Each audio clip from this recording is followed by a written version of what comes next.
You had some good relationships with, I guess, the owner of Podcast One as well. Mm-hmm. And I'm sure that there was some things that relationship really progressed and helped and supported you to get to the next level. But I'm curious, even with that relationship, what did you struggle with by getting that first, episode across the line and launched and in the air, I think in 2016?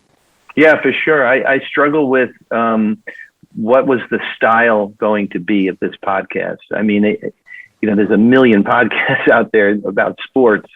And I wanted to make it a little bit different. I mean, the fact that I then and still am a working photographer in sports, I think that was important. Norm and his team and I talked about that I needed to bring my experience of being on the job, and kind of in the trenches still.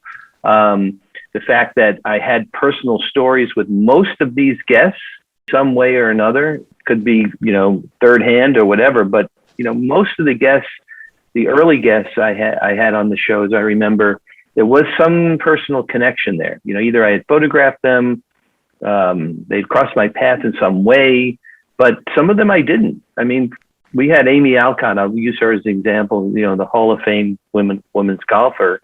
First of all, I don't really know anything about golf, and I'll be the first one to admit it. I don't watch golf. I don't play golf.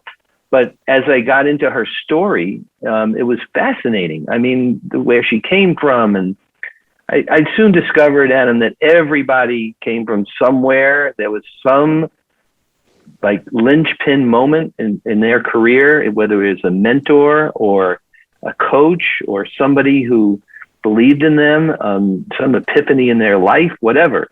It's super interesting. I'll give you another example. Kirk Gibson was on my podcast early, and Kirk hit one of the greatest home runs in the history of baseball, his World Series home run in Game 1 of 1988, the 88 World Series. I was working for the Dodgers then, right? So it was literally my photo of Kirk that is the photo that people kind of remember, and that he's seen a million times. Now, I might have had one conversation, maybe one sentence with Kirk Gibson the entire time that he was playing for the Dodgers. But the fact that, I was there in that moment, I think he kind of appreciated that. But he told this great story about the fact that he was a two-sport athlete at Michigan State. And he was actually a Hall of Fame football player, and baseball was secondary.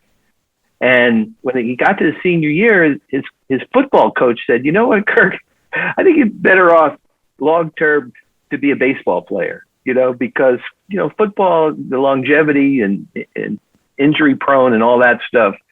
And it was that coach who kind of migrated him over to baseball, and look what he's become. So that was a great story. I had never heard that story before.